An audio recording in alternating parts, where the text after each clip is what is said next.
The reason intermittent fasting isn't working for you is because you are decreasing the amount of time you're eating without decreasing the insulin. What do I mean by that? Insulin tells your body to store fuel, both glucose and fat. Insulin insulates our body. And if you want to remove that insulation, it requires a decreased production of this fat-storing hormone from your pancreas. The word intermittent fasting is used for scrunching the number of hours between the first calorie of the day and the last calorie of the day. And indeed, it's an excellent way to curb a munching or grazing habit that many of us have gotten into.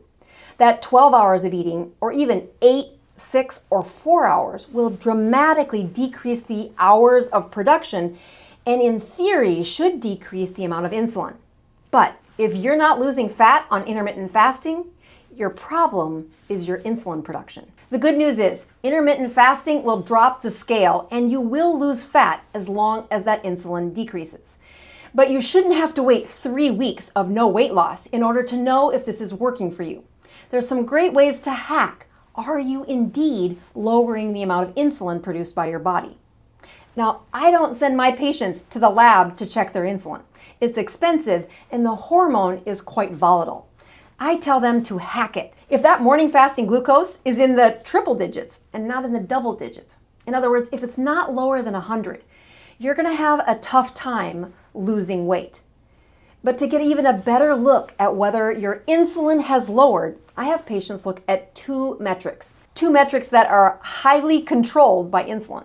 The first one is that glucose, but the second one is the production of ketones. We use these two data points to do a little bit of math that is a very good predictor of what your insulin is up to. Now beware, this is dirty math. The units do not cross out like you did in 6th grade algebra. The glucose is measured in milligrams per deciliter, and the ketones are measured in millimoles per liter. But leave out the metrics and take that big number, divide it by the little number, and this is called the Dr. Boz ratio. When that number is less than 100, most people are losing weight. If they get it below 80 first thing in the morning, I can practically guarantee that they're opening up those fat cells every morning and decreasing that fat insulation layer. If they get that number below 40, we're taking care of a few more problems. And if they get it below 20, it's quite the stimulus for autophagy. When doing intermittent fasting, this metric is the best predictor for how well you did at decreasing the production of insulin. So if the hack for insulin says it's too high, what do you do next? So the most common mistake I see when patients aren't losing weight on intermittent fasting is the number of times they're eating in a day is extended. And I like to use the number of times they're bolusing food is too many to lose weight. That bolus of food in an insulin-resistant patient can be as little as a handful of nuts. That consumption of food stimulates the insulin far too great for them to get the results they want. So the eating includes little snacks as well as meals in that time frame. The next mistake that I see folks making is the type of food they're eating. If you're insulin resistant and you're trying to remove that fat, the stimulus of insulin can happen with very few carbohydrates. Remember, if you're a healthy patient and your blood glucose is 100, that is a circulating volume of carbohydrates of about 7 grams. That's a heaping teaspoon of sugar. Far fewer carbohydrates than most people are eating in their bolus of food. So the way intermittent fasting will lose weight is in part that they're not stimulating that insulin with carbohydrates.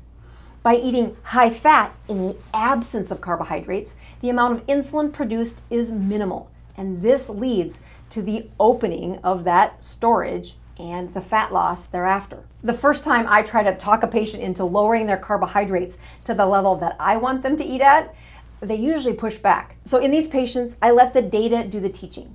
If they consumed 50 grams of carbohydrates yesterday and they woke up in the morning with a blood sugar in the triple digits, they are not losing weight. In order to lower that morning fasting blood sugar, they're going to have to lower yesterday's carbohydrates. So they'll reduce it to 30. Try that for 2 or 3 days, and then usually, in my experience, they are going to have to lower those carbohydrates to a total of 20 grams per day. Yeah, no funny business, no net carbs, 20. Total carbohydrates per day is what it takes most patients with insulin resistance to lower their fat storing hormone. The final tweak, if they're not losing weight on intermittent fasting, is the timing of that food. Again, when they produce that insulin, it can stay high for hours, especially if they've been insulin resistant for years. When they put that food consumption, that narrowed eating window, closer to sunrise, as opposed to after dark, the morning fasting hormones are much better for losing weight. Yes, especially those folks with insulin resistance. We want that eating window slid earlier in the day so that the amount of hormones they do produce have time to fade before sunrise the next morning. If all this information leaves you wondering, are you insulin resistant? And if so, what food should I eat? Check out that next video. I'll see you there.